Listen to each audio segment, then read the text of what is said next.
Hello ladies and gentlemen, welcome back. This is Force here with some more Friday Night Magic. Today I will be playing Dark Clouds, a deck from Steve Evolutionary of No Goblins Allowed. We will keep this hand. Unfortunately I don't have black mana for turn 1, but we do have the Brain Maggot, which I really like. This is a Dark Clouds deck. It is a deck that focuses around enter the battlefield effects, and then being able to re-trigger those effects by basically flickering creatures in and out of play, either with Cloud Shift or using Undying Evil to for when a creature dies to automatically bring it back. So we've got enter the battlefield effects with cards like Liliana's Specter, like Brain Maggot. In fact, speaking of Brain Maggot, we're going to play that right now. So Brain Maggot's one of the new cards that was added a couple of weeks ago. Enters the battlefield, target opponent reveals his hand. What the hell? Why is this not? Thanks, Wizards, for having a fucking screwed up game that bugs the hell out. So I can't even, this better, it's gonna, are you serious? Thank God that it shows him by default. I would have been mega pissed. All right, so we get to choose a card and we basically exile it. So there's the Woolly Thoctor, which he would be able to play. Convoke, he gains 8 life. I almost rather him have that. We're gonna get rid of the Thoctor. We're gonna say no, you can't play the Thoctor. It is exiled. Look at that. That's so funny, isn't it? So now, this was his planned turn 3 play. Now he can't do it. Now he can't do it. He can't play Woolly Thoctor because he doesn't have it anymore, unless he can get rid of my Brain Maggot, which I didn't see anything in his hand which would have allowed him to do so. We also have the Banisher Priest. We've got a bunch of stuff. We need to, unfortunately, draw into some more lands, though, before we can play a lot of these things. So, So we know he's got a Treasure Find, we know he's got a Cultivate, and we know he's got some life gain. None of that I'm too worried about, so whatever. And we know he's got a couple of lands, so that's the other, that's really one of the biggest things about a card like this. Let you see, oh boy, so he gets that back. You know, so if we draw land, we can exile this, which would be good. But I don't know that I'm not sure, I don't believe we'll be able to re-trigger it. Well, we can't even do that now, because we frickin'... So he just got his Thoctor back, which really sucks. Honestly, one more land. Although, unfortunately, yeah, we want one more black land so that we can play Specters or either one of these. But one more, honestly, I'll take one more of any land at this point. One more of any land, please, for the love of God. The cool thing about my Chosens right now is he won't attack with his Banisher Priest because he doesn't want to get the Brain Maggot back in play. I'm just really not sure if the Brain Maggot re-triggers when it drops off Banisher Priest. I'm not positive. So this is going to be interesting. Thank God, another land. Okay. Let's, the Brimaz. We can do the Banisher Priest. Hell, let's do Brimaz right now. Brimaz is a nice card. We can just Banisher Priest his Thoctor and let his stay in play, whatever. I'm going to attack with both of these. So this is a really nice card. 3/4 Vigilance. When it attacks or blocks, we get a 1/1 token that will be attacking or blocking as well. So this gives us a nice another blocking creature. And now we can play everything in our hand, which is really good. So I hope he plays a Thoctor. We'll just Banisher Priest it. Now he does have the life gain, so we could be playing that soon. So there's the Thoctor. So it's a 5/4. Good for you. Unlike us, he did not get to see his opponent's hand. Alright, Indulgent Tormentor. We are getting pretty screwed on land draws, aren't we? Alright, pre-combat Banisher Priest. We get rid of his 5/4 Thoctor. And then we, uh-oh, what's he got? He's got a Cloud Shift. So he's going to Cloud Shift that in and out of play. So what I will do is I will just attack with these two. No, you know what? I'll just attack with one of them. I'll save one for blocking, so now he won't want to attack me with this Thoctor. So he's going to let it go through. And we've got the Chosen to prevent him from attacking with the Thoctor. If he attacks with that, we block it and kill it with this. I mean, we're sitting in a pretty good position here. I would like to be drawing into some lands, but we've got more stuff coming up to play, and it's all good in the hood. And he's dumping his lands here, so he's gonna play a land, and this is gonna make our Liliana Specters a lot better because he's likely holding on to stuff he wants to hold on to. So our Liliana Specters are gonna be a bit more potent now. There's another land. Speaking of the Specters, let's play a Specter. Okay, so this is going to force him to discard a card from his hand. I'm assuming he doesn't have any other lands, so these will be actual cards. So let's see what he ditches. Ditches a Cloud Shift. And then we're going to attack now. I will swing with both Farika's Chosens. And then I will play another Farika's Chosen. What are you doing? What are you pausing for? He's going to gain life. Okay, good for you. Gain life with the Convoke. I don't really care. I don't really care. We've got quite the board state, unless he's got mass removal here. I do have to worry about overcommitting, but I don't know. Charmbreaker Devils, yikes. I need that to die. He's gonna keep fetching stuff back from his graveyard, which will suck. Oh, thank you so much. That's hilarious. Banisher Priest. Charmbreaker Devils. These draws are insane. I don't know what to say. Attack with the Farika's Chosens. And it really sucks. We haven't been able to attack with the Brimaz because of his freaking Thoctor. Which does really, really suck. I don't know though. I do have to be careful about overcommitting. In fact, you could probably say I've overcommitted at this point. I've got a lot in play. If he does have mass removal, it's gonna hurt. But, you know, it's also gonna hurt him, so I don't know. There's a treasure find, so let's see what he pulls back. Decides not to do it. No, plays a Brimaz of his own. Okay. Alright. So, plays a Brimaz of his own. So we know what's in his hand right now. It's one treasure find, that's it. We got a Cloud Shift, which is nice. We can ditch his treasure find. He will just play... no, wait, isn't it a sorcery? I don't remember. Let's find out right now. We're gonna play Liliana Specter. Actually, he doesn't even have the right mana type to play it, even if he could. So his treasure find is gone. Yeah, it is a sorcery. Okay, that's sort of what I thought. All right, so let's see what we want to attack with now. I guess we just go this, and leave one of them untapped. I mean, do I care that much if I take a little bit of damage? No, let's just attack him with everything. If he wants to attack something and I don't feel like blocking, then that's fine too. I could also block and Cloud Shift, so. In fact, I can Cloud Shift my Banisher Priest and pull one of his creatures out of play. We'll see. I might do that during his turn. I might just, depending on what he plays right now, I might just do that during his turn, get rid of his Thoctor or something. He's gonna play a Thoctor? Okay. I mean, I guess I'd like to get rid of one of those, huh? Yeah, he's in, I think he's just done. You know what, actually? Let's get rid of his Brimaz. Yeah, let's get rid of his Brimaz.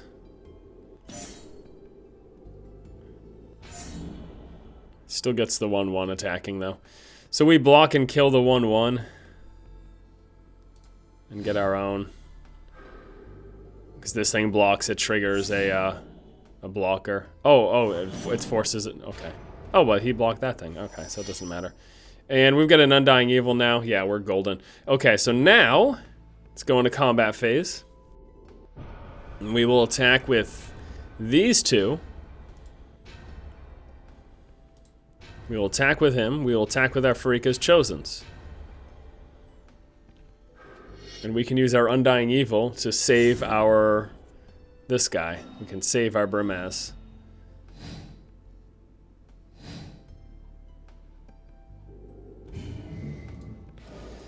So we save our Brimaz. He comes back when he dies. And now our opponent is at 4, so unless he top decks into mass board clear, then we win the game. Just like that. Oh, he didn't top deck into mass board clear. He top decked a treasure find, with which he pulls back some life gain. Oh, he's not even out of the game yet. Why did he leave? What did he leave for? He's not even out of the game. He's fine. He's got some life gain coming, you know? Alright, combat phase. gonna swing with these. And our 1/1. And you know what? He's low enough that we swing with everything and we win.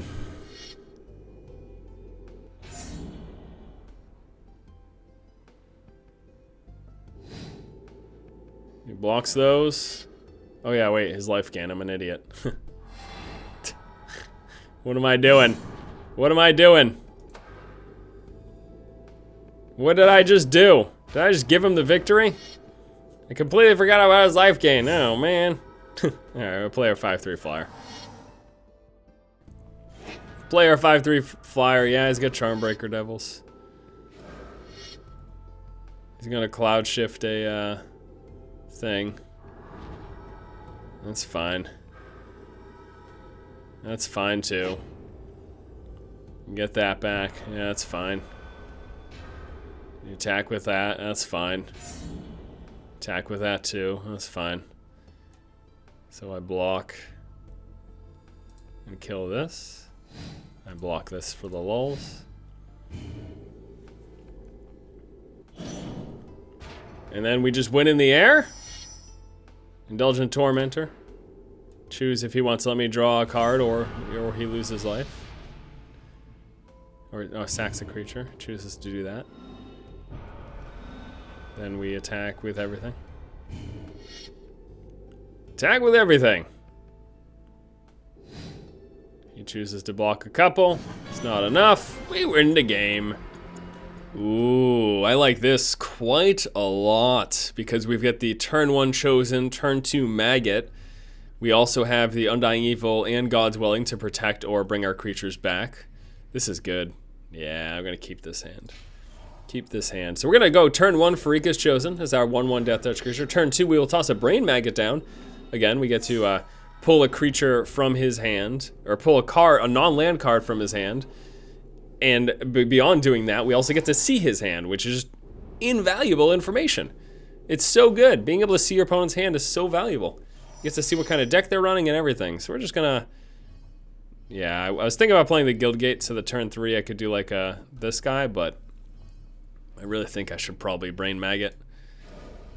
Getting information is pretty awesome. So we're gonna play a Brain Maggot, and let's see what he's got here, okay?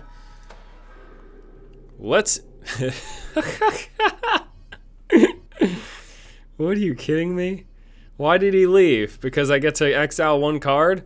So he's got a counter target non-creature spell. He's got Think Twice. He's got Reprisal. Battle Grace Angel. We're gonna get rid of the Battle Grace Angel. The dude really left. The dude really just left. Like, I couldn't make that up. I play a single card. I play a Brain Mag, and he's like, "Come out of here!" Forget this guy. I'm missing a card? I'm out of here. Get me out of this game. Get me out of this. So he can counter stuff like my Cloud Shift, my God's Willing, my Undying Evil. So I just need to make sure that he doesn't have the mana to do that when that happens. I mean, I guess we're just gonna play a game against the computer. What am I supposed to, like, it's just...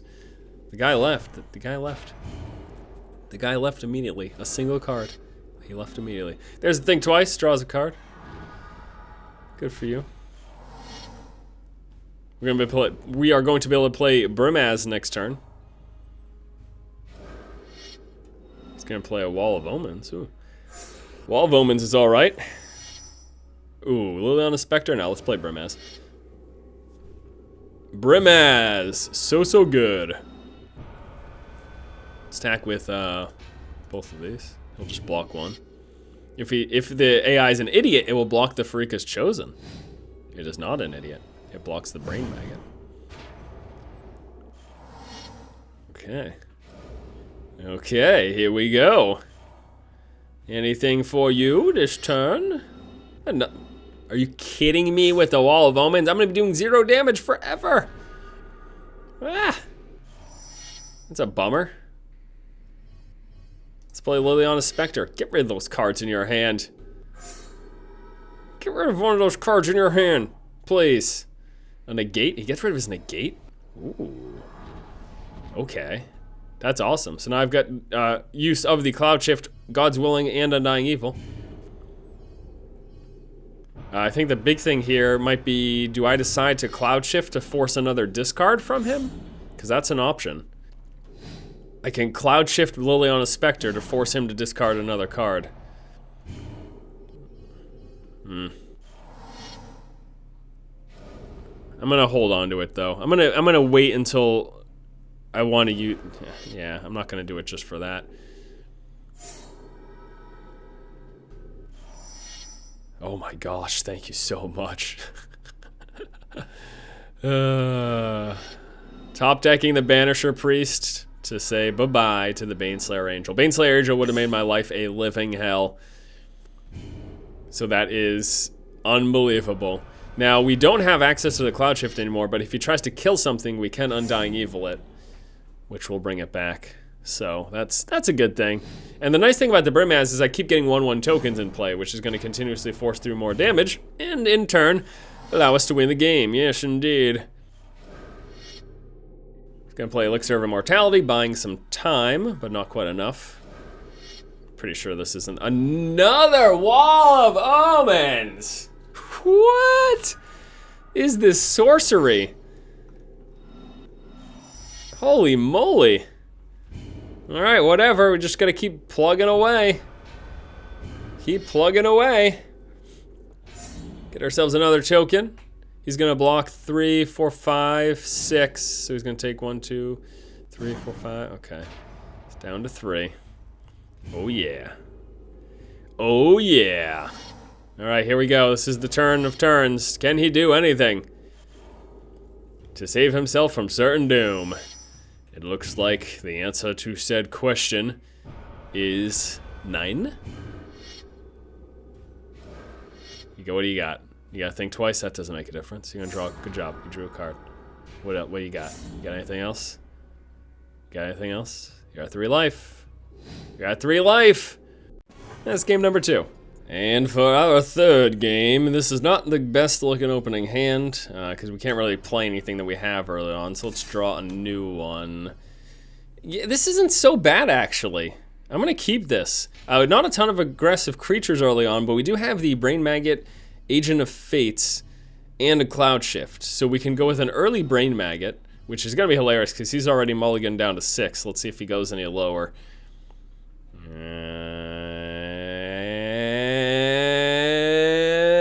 And nope, he's been replaced by AI. Fucking, goddamn. Yeah, we're just okay. See you later. Huh, this is an interesting hand. We've got some early game stuff, and as long as we draw into 1 more land, we'll be doing okay.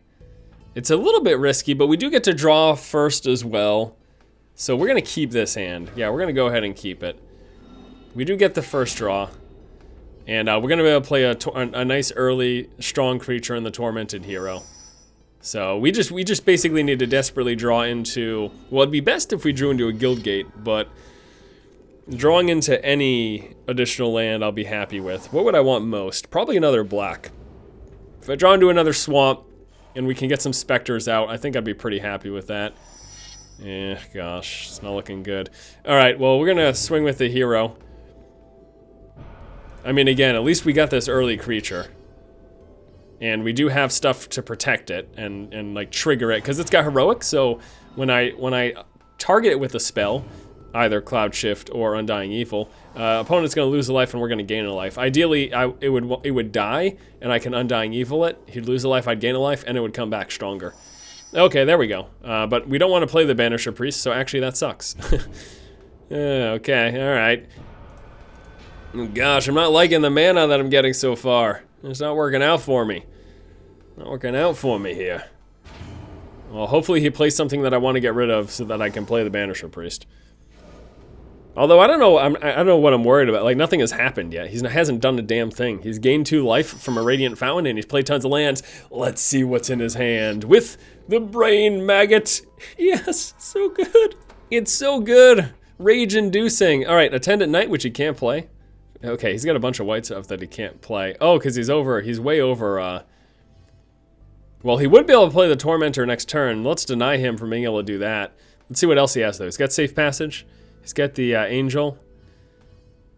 Pumps up his creatures, and he's got the Attendant Knight. Whatever. We're going to get rid of this, because this is the only thing he can even play based on his mana right now. That's so funny. That is so funny. So, once he draws into white mana, he was actually in a similar situation to me. He's kind of mana screwed. But once he draws into white mana, he's got stuff to play. He's got Attendant Knight, he's got Safe Passage, he's got the Aegis Angel. But we got rid of the one thing that he could have played next turn. So, good for us. Now it's just sitting on a bunch. Oh, he just drew into a Gravedigger. And he just played it just to get a creature in play. Okay, that's fine. I mean, it makes sense. We can Liliana's Specter, or we could save our... this guy when he tries to block and kill it. Yeah, let's just Liliana's Specter. Let's get this creature in play. Because I'd rather have a Liliana's Specter in play next turn to hit him with than just hit him now with a 2/1 or don't hit him and save it with an Undying Evil. Like, that's not ideal use of Undying Evil anyways. He's going to get rid of the Phantom General, which pumps up his creatures. So I already knew about that. I mean, we know what's in his hand because we know he drew the Gravedigger, so... Yeah, and you might say, Force, well, why don't you attack with the Tormented Hero and then Cloud Shift it? Well, I'd rather save Cloud Shift for a more valuable creature like Liliana's Specter. Force him to discard some more stuff or whatever, you know? Well, do I want to do it now? Force him to discard another thing and then also block this? Yeah, let's just do that. So let's block this. So it's going to prevent the damage. It's not going to kill his creature, but we can then Cloud Shift it and force him to discard another card. So this is going to be another one of his white cards here. And we could do it again next turn with an Undying Evil. Well, he's going to get rid of Safe Passage. Okay. So he's now down to 3 cards. And we're going to do it again with Undying Evil. Let's play another Liliana's Specter. This guy's going to be so angry. God. I think we're about to see another scoop here. I call it Rage Quit because I feel like in Hearthstone it's Rage Quitting. But honestly, in Magic, it's more just scooping, and scooping's perfectly, it's like part of the game. It's perfectly normal. It gets rid of his Raise the Alarm. Okay. And then what I'm going to do right now is we're going to attack with all of these. This is so funny. Oh my gosh. I really think he's going to scoop. I am fairly confident that when he's going to attack with this 2/2, we're going to block with our Specter, Undying Evil it, so his thing dies, ours comes back bigger, and he discards another one of his cards. Pretty sure he's going to scoop at that point. Fairly certain. And this is why you don't run decks that are over... There it is. So, bye-bye. This is why you don't run decks that are over 60 cards. It's so unreliable. You can't... 2, 4, 5, 6, 7, 8... No, not enough to kill him. We don't have enough to kill him right now. Let me just attack him for 4. Attack him with the stuff that he can't block. Even though the real player has left with the AI still here, I don't want to risk it too much. We're gonna play another Tormented Hero though, and we don't need to banish our priest to 2/2, so we just pass the turn. And then I think next turn we win. Now I will banish our priest to 2/2 to swing through for a victory. Here we go. Banisher Priest is 1 creature in play, attack, and win the game. Alright guys, that's going to do it for this episode of Friday Night Magic. Hope you enjoyed it. Be sure to tune in next week for some more. By then I should be fully up and running. I'm still a little sick, it's kind of crazy, but I'll be up and I'll be good. I'll see you then. Have a good afternoon guys, keep watching, and keep owning.